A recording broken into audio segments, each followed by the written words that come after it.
Hi welcome to సత్యాయస్ academy అండి. So రీసెంట్గా మీరు అబ్జర్వ్ చేశారు, తెలంగాణ స్టేట్ గవర్నమెంట్ స్టేట్ ఫైనాన్స్కి సంబంధించి వైట్ పేపర్స్ని విడుదల చేయటం జరిగింది. సో ఈ వైట్ పేపర్స్ చదవాలా వద్దా అనేది చాలామంది అభ్యర్థులు అడుగుతున్నారు. సో దీనికి సంబంధించి ఆన్సరు ఎస్, చదవాలండి. ఎగ్జామ్కి ఇవి తప్పనిసరిగా ఇంపార్టెంట్ అవుతాయి. So group 1 and group 2 prepare అవుతున్న అభ్యర్థులు వీటి మీద తప్పనిసరిగా ఫోకస్ చేయవలసి ఉంటుంది. సో అవసరం లేకపోతే ఒక ప్రభుత్వము ఎందుకు ఈ విధంగా వైట్ పేపర్స్ రిలీజ్ చేస్తుంది? సో ఆబ్వియస్లీ ఖచ్చితంగా దీని యొక్క ఇంపాక్ట్ అనేది ఎగ్జామ్లో మనకు కనిపిస్తుంది. సో అయితే ఏం చదవాలి, ఎలా చదవాలి అనేది నేను ఇక్కడ మీకు డీటెయిల్స్ ఇస్తాను. ఇది తెలంగాణ వైట్ పేపర్లో ఫైనాన్స్ డిపార్ట్మెంట్కి సంబంధించి వీళ్ళు ఈ కంటెంట్ని ఇచ్చారు. సో ఈ కంటెంట్లో ఒక్కొక్క అంశాన్ని నేను మీకు డిఫరెంట్ క్లాసెస్లో ఎక్స్ప్లెయిన్ చేయడం జరుగుతుంది.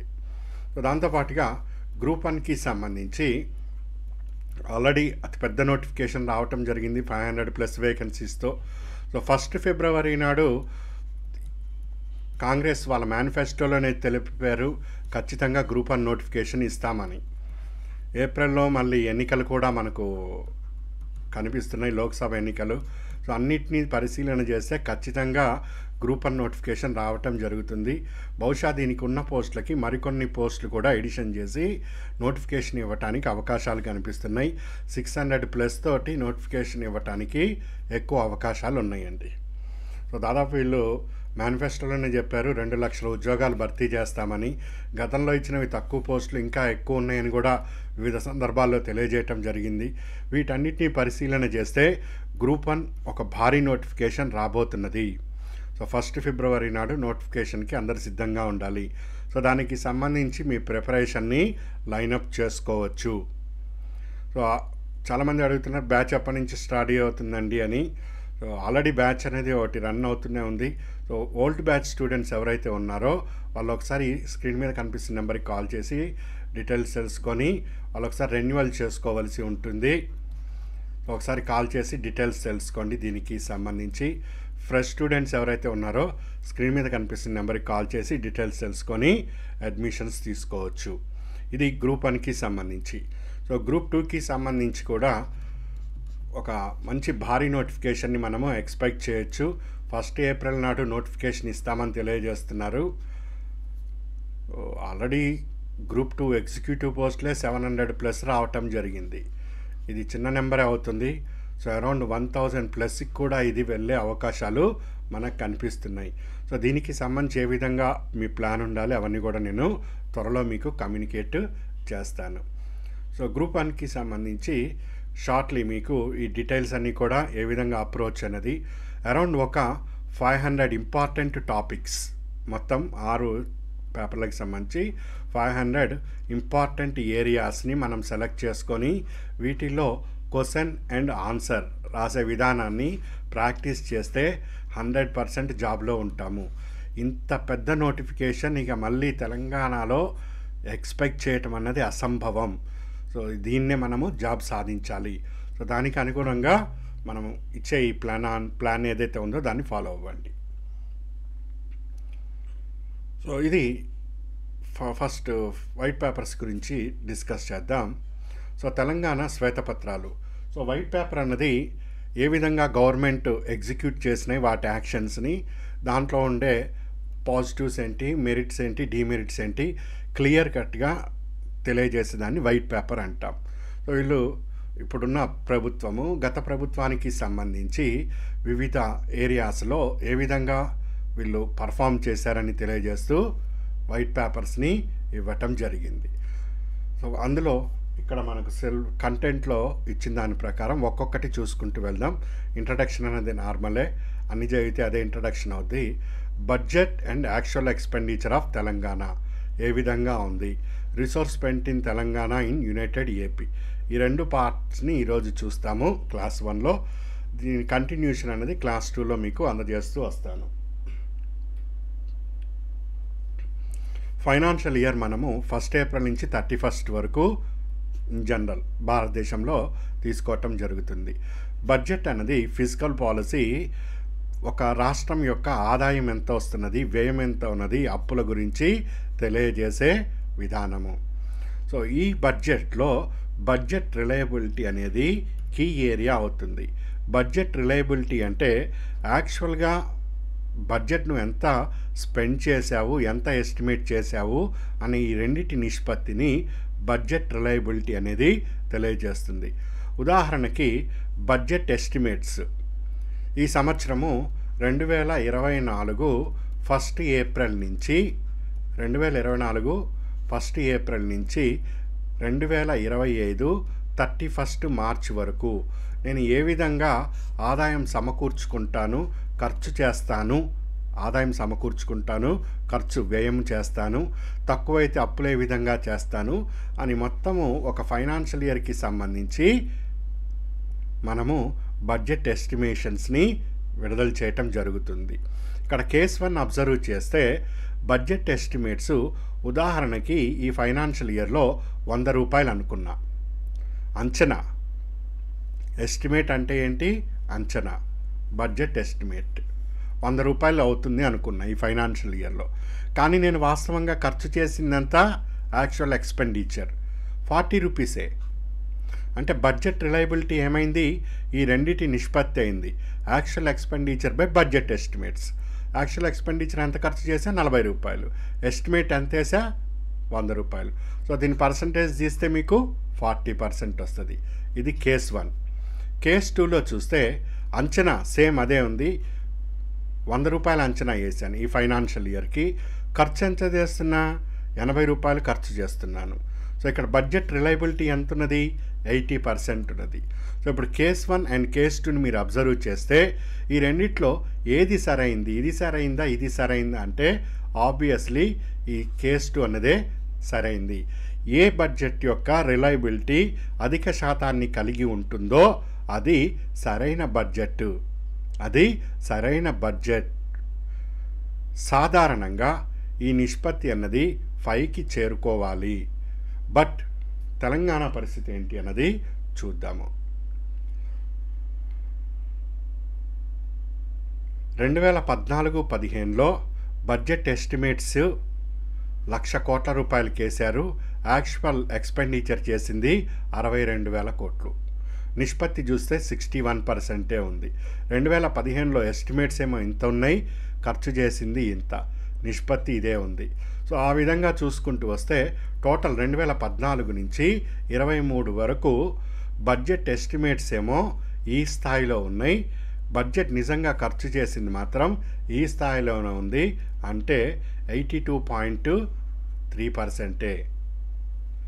సో ఇది క్లియర్గా తెలియజేస్తుంది బడ్జెట్ రిలయబిలిటీ అన్నది చాలా బలహీనంగా ఉన్నది. అదేంటండి 80% ఉన్నది కదా, బలమైందే కదా అంటే ఇక్కడ నేను ఉదాహరణ చెప్పాను మీకు. ఇది కేవలం ఉదాహరణ. 80% వచ్చిందల్లా ఎఫిషియెంట్ అని కాదు. ఇతర రాష్ట్రాలతో పోల్చుకుంటే నీ స్థానం ఎక్కడుందో తెలుసుకోవాలి. ఆ విధంగా ఇప్పుడు మీరు చూస్తే రాజస్థాన్ బడ్జెట్ ఎస్టిమేట్స్ ఎంత చేసింది, యాక్చువల్ ఎక్స్పెండిచర్ ఎంత చేసింది. రాజస్థాన్ యొక్క బడ్జెట్ రిలయబిలిటీ 1116 ఇంత పర్సంటేజ్ ఉంది. కర్ణాటక చూస్తే 113% ఉంది. మధ్యప్రదేశ్ చూస్తే 110% ఉన్నది. కేరళ చూస్తే 100% ఉన్నది. సో ఇవన్నీ కూడా ఎంతైతే అంచనా వేశాయో అంతే వ్యయాన్ని కూడా చేశాయి. అంచనా 100 వేస్తే వ్యయం కూడా 100 దానికన్నా ఎక్కువే చేశాయి కానీ తక్కువ చేయలేదు. సో ఈ రకంగా చూస్తే మొత్తం 18 రాష్ట్రాలలో, దీన్ని జనరల్ స్టేట్స్ అంటారు, ఈ 18 రాష్ట్రాల్లో తెలంగాణ అట్టడుగున ఉన్నది. సో 79.3% తోటి బాటమ్ ప్లేస్లో ఉంది. ఇక మన తర్వాత మిగిలింది పంజాబ్ మాత్రమే. సో మిగిలిన రాష్ట్రాలన్నీ కూడా పైన ఉన్నాయి. సో ఆంధ్రాది జస్ట్ 83% ఉంది. చూడండి ఇవన్నీ కూడా 90 ఇవైతే 100 కూడా చేరినాయి. సో ఈ పర్సంటేజ్ ఏదైతే ఉందో అది బాగా పెరగాలి. సో అలా పెరగలేదు అంటే ఖచ్చితంగా అది సరైన బడ్జెట్ కాదు అని తెలుస్తుంది. ఈవెన్ యునైటెడ్ ఏపీ ఉమ్మడి ఆంధ్ర రాష్ట్రంలో చూసినా కానీ ఇది 87% ఉంది. ఇప్పుడు తెలంగాణ ఎంత అని చెప్పాం? 79, రఫ్లీ 80% అనుకున్నాం. ఉమ్మడి ఏపీ అప్పుడు కూడా చూస్తే గత 10 సంవత్సరాల అంతకుముందు కాలంలో అప్పుడు కూడా 87% రిలయబిలిటీ ఉంది. కానీ తెలంగాణ 79. సో ప్రత్యేక తెలంగాణ సాధించుకొని ఏమి ప్రయోజనము అనేది ఇక్కడ సమస్య ఆవిర్భవిస్తుంది. సో ఇవన్నీ కూడా రిజర్వ్ బ్యాంక్ ఆఫ్ ఇండియా ఇచ్చిన జనరల్ స్టేట్స్, 18 రాష్ట్రాలు ఇవన్నీ కూడా. సో ఈ 92% ఇండియన్ పాపులేషను ఈ 18 రాష్ట్రాల్లోనే ఉంది. సో దీని యొక్క రిఫ్లెక్షనే ఇండియా రిఫ్లెక్షన్ అన్నది సాధారణంగా తీసుకుంటుంది. ఈవెన్ గవర్నమెంట్ ఆఫ్ ఇండియాది చూసినా కానీ మీరు బడ్జెట్ ఎస్టిమేట్స్కి, బడ్జెట్ ఎక్స్పెండిచర్కి చూడండి, రిలయబిలిటీ 102% ఉంది. గవర్నమెంట్ ఆఫ్ ఇండియాది 102% ఉంది. ఉమ్మడి ఏపీలో కూడా 87% ఉంది. బట్ తెలంగాణ అది చూస్తే మాత్రం 79.3% ఉంది. సో ఇది మనకేం తెలియజేస్తుంది? సో ఇది మనము బడ్జెట్ అంచనా అయినా తప్పు వేసి ఉండాలి, బడ్జెట్ ఖర్చులో అయినా హేతుబద్ధత లేదు. ఈ రెండిట్లో 1 లేదా 2 మిస్టేక్స్ జరిగాయి. బడ్జెట్ అంచనాలు పూర్తిగా తప్పు. సో సరైన బడ్జెట్ విధానాలని రాష్ట్ర ప్రభుత్వము పాటించటం లేదు. ఖర్చులో ఒక హేతుబద్ధత లేదు. అంచనాకి వ్యయానికి తేడా వచ్చిందంటే చేస్తున్న వ్యయంలో హేతుబద్ధత లేదు. మౌలిక ఆర్థిక సూత్రాలు, బేసిక్ ప్రిన్సిపల్స్ ఏవైతే ఉన్నాయో ఆదాయము మరియు వ్యయానికి సంబంధించి అవి ఏవి పాటించకుండా గత ప్రభుత్వము ఈ విధంగా వ్యవహరించింది. బడ్జెట్ రిలయబిలిటీ పూర్తిగా విశ్వాసం లేకుండా చేసింది అని ప్రస్తుత ప్రభుత్వము ఆరోపిస్తున్నది. సో ఆర్బీఐ నివేదిక ప్రకారము 2023-24లో 18 రాష్ట్రాలు ఉంటే తెలంగాణ యొక్క వరుస క్రమం చూస్తే 17వ స్థానంలో ఉన్నది. ఈవెన్ ఉమ్మడి ఏపీ దానికన్నా కూడా తక్కువ రిలయబిలిటీ మనం కలిగి ఉన్నాము అన్నది తెలుస్తుంది. సో ఇది ఫస్ట్ ఏరియా. యాక్చువల్ ఎక్స్పెండిచర్స్కి దీనికి మనము పరిశీలన చేస్తే సో ఇక్కడ ఏమేం పాయింట్లు నువ్వు నేర్చుకున్నావు ఒకసారి అవి రివిజన్ చేసుకో. బడ్జెట్ రిలయబిలిటీ అంటే ఏమిటి? సో బడ్జెట్ రిలయబిలిటీ అంటే అంచనా వ్యయానికి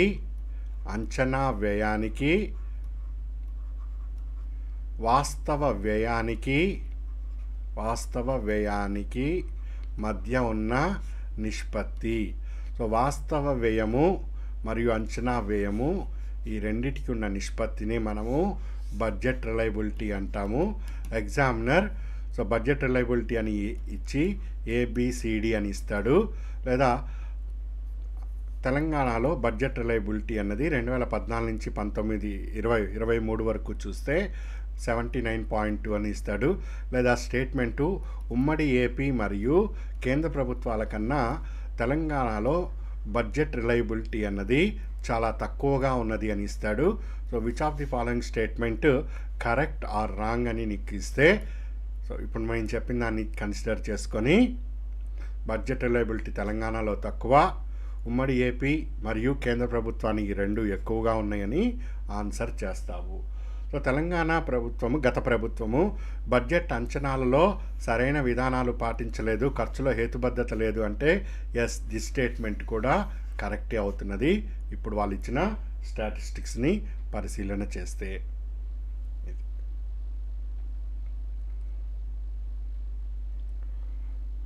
సో నెక్స్ట్ కాంపోనెంట్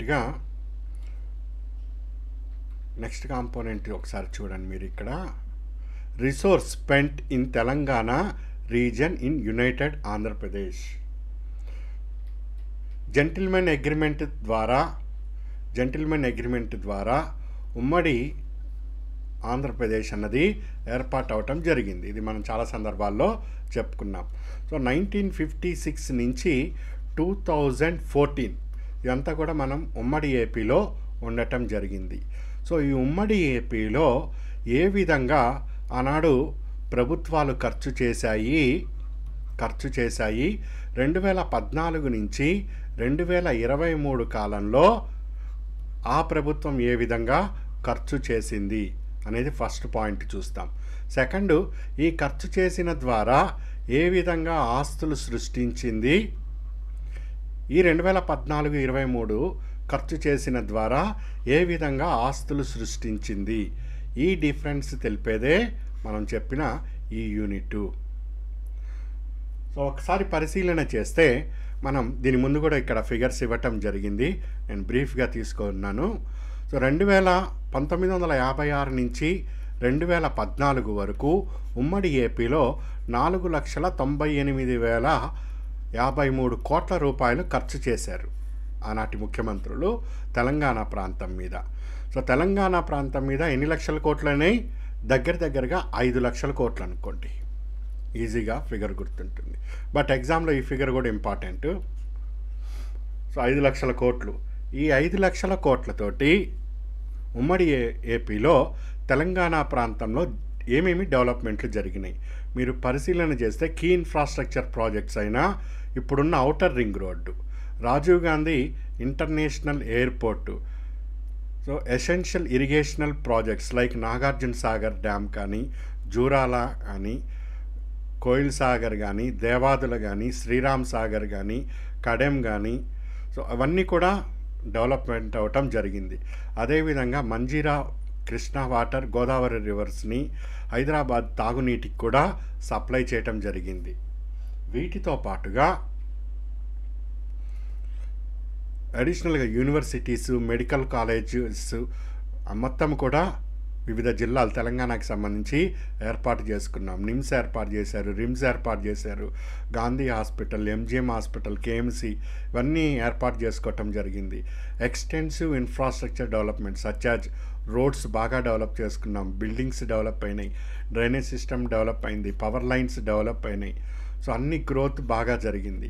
ఇవి కాకుండా పెద్ద పెద్ద ఇన్స్టిట్యూషన్స్ సెంట్రల్ గవర్నమెంట్వి, డిఆర్డిఓ వచ్చింది, ఎన్ఎఫ్సి వచ్చింది, మిదాని ఉంది, డిఆర్డిఎల్ ఉంది, బీడిఎల్ ఉన్నాయి, ఇవన్నీ కూడా తెలంగాణలో రావటం జరిగింది. సో ఒక రకంగా చెప్పాలంటే తెలంగాణ ఒక డిఫెన్స్ హబ్గా కూడా తయారైంది.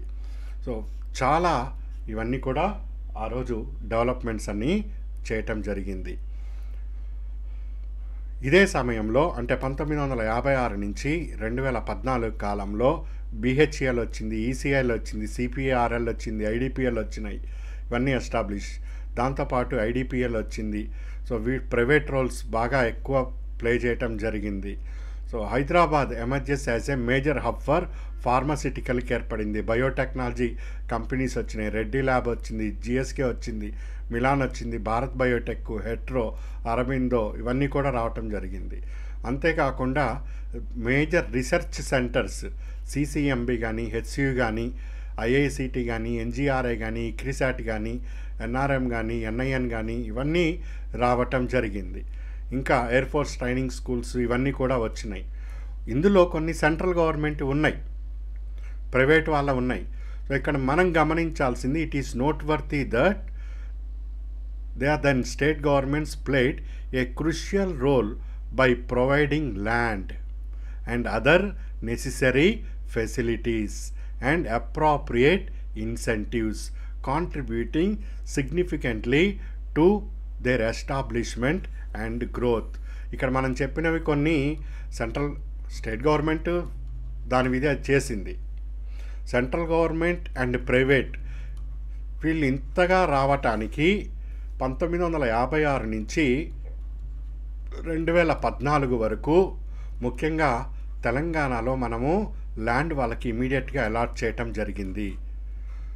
భూ కేటాయింపులు బాగా చక్కగా చేసి అవన్నీ ఎస్టాబ్లిష్ చేయించాం. సో దాంతోపాటుగా ఇతర నెసెసరీ ఏవైతే ఫెసిలిటీస్ ఉన్నాయో ఇన్ఫ్రాస్ట్రక్చర్ డెవలప్మెంట్ చేసి రెడీగా ఇవ్వటం జరిగింది. వీటితో పాటుగా ప్రోత్సాహకాలు ప్రైవేట్ సెక్టార్కి వాటికి ఇవ్వటం జరిగింది. సో ఒక ప్రభుత్వము అన్నాక ఇన్ని ఫెసిలిటీస్, ఇన్ని యాక్షన్ చేయవలసి ఉంటుంది. అవన్నీ ఈ కాలంలో జరిగాయి. సో ఈ కాలంలో అన్నీ జరిగిన తర్వాత కేవలము 4 లక్షల కోట్లతోటి ఇంత అభివృద్ధి జరిగితే తెలంగాణ ఏర్పడిన తర్వాత 2014 నుంచి 23 మధ్యకాలంలో తెలంగాణ ప్రభుత్వము 6,12,143 కోట్ల రూపాయలు అప్పు చేసి ఎటువంటి ప్రాజెక్టుని కూడా అందించలేకపోయింది అని చాలా స్పష్టంగా తెలియచేస్తున్నది ఈ వైట్ పేపరు. ఇన్ని వచ్చినాయి 1956 నుంచి 2014 మధ్యలో. దేంతో? జస్ట్ 4 లక్షల కోట్లతోటి. మరి 2014 నుంచి 2023 ఈ 10 సంవత్సరాలలో నువ్వు 4 లక్షల కన్నా ఎక్కువ తెచ్చావు. 6 లక్షల కోట్లు అప్పే తీసుకొచ్చావు. ఇది అప్పు కూడా కాదు. ఇంకా ముందు టాపిక్లో మనకి ఇంకా క్లారిటీ వస్తుంది మీకు. ఇది అప్పు కూడా కాదు. అయినా కానీ ఈ 6 లక్షల కోట్లతో ఏం డెవలప్మెంట్ చేసావంటే ఏమన్నా ప్రాజెక్టులు ఏమన్నా కట్టావా? కాళేశ్వరం అవి కాకుండా. సో ఇక్కడ ఇన్ని ప్రాజెక్టులు కట్టాం, ఇన్ని ఎయిర్పోర్ట్లు వచ్చినాయి, రోడ్ నెట్వర్క్లు వచ్చినాయి, ఏం డెవలప్మెంట్ జరిగింది అన్నది వీళ్ళు అడుగుతున్నారు. సో ఇది resource spent in Telangana in united AP. So బడ్జెట్లో revenue part and capital part. రెవెన్యూలో ఆదాయము వ్యయము. రెవెన్యూ అన్నది ఒక సంవత్సరానికి ఆదాయం ఏ విధంగా వస్తుంది, ఖర్చు ఏ విధంగా వస్తుందని తెలియజేస్తుంది. వ్యయము అన్నది సో ఆదాయం ఏ విధంగా వచ్చింది, మూలధనము అంటే అవస్థాపన సౌకర్యాలు నిర్మాణానికి ఏ విధంగా ఖర్చు చేశామని మూలధనం వ్యయం తెలుస్తుంది. బట్ 1956 నుంచి 2014 రెవెన్యూ వ్యయము ప్లస్ మూలధన వ్యయము టోటల్ ఎక్స్పెండిచర్ అంటారు దీన్ని. ఈ టోటల్ ఎక్స్పెండిచరే 4 లక్షల కోట్లతోటి పూర్తి స్థాయిలో అభివృద్ధి చేస్తే 6 లక్షల కోట్లతోటి కనీసము నువ్వు ఏం చేసావు ఈ మూలధన వ్యయంలో అని అడుగుతున్నారు. ఇది చూడండి, ఇక్కడ తెలంగాణ స్టేటు, ఇది కంబైన్డ్ స్టేట్లో ఎక్స్పెండిచర్స్.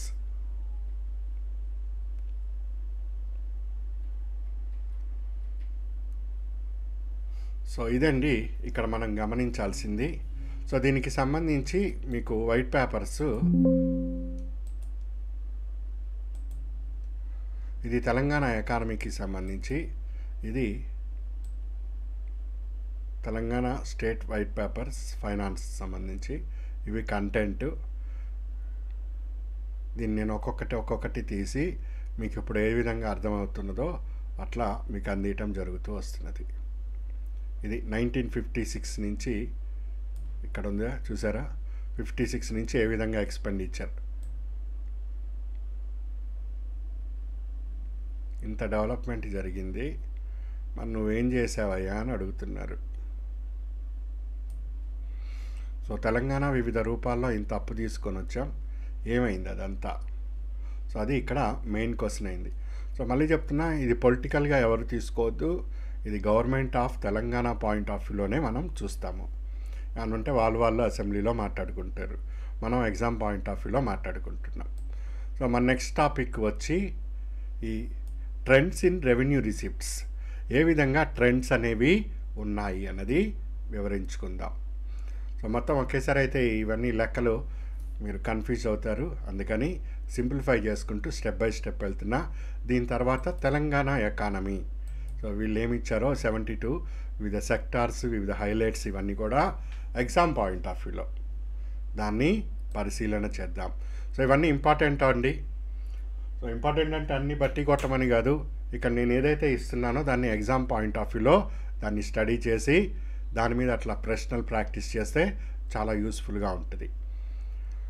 సో త్వరలో మీకు ఈ గ్రూప్ 1కి సంబంధించి ఏ విధంగా ఒక 500 ఇంపార్టెంట్ ఏరియాస్ మీద ఫోకస్ చేస్తామన్నది తెలియజేస్తాను.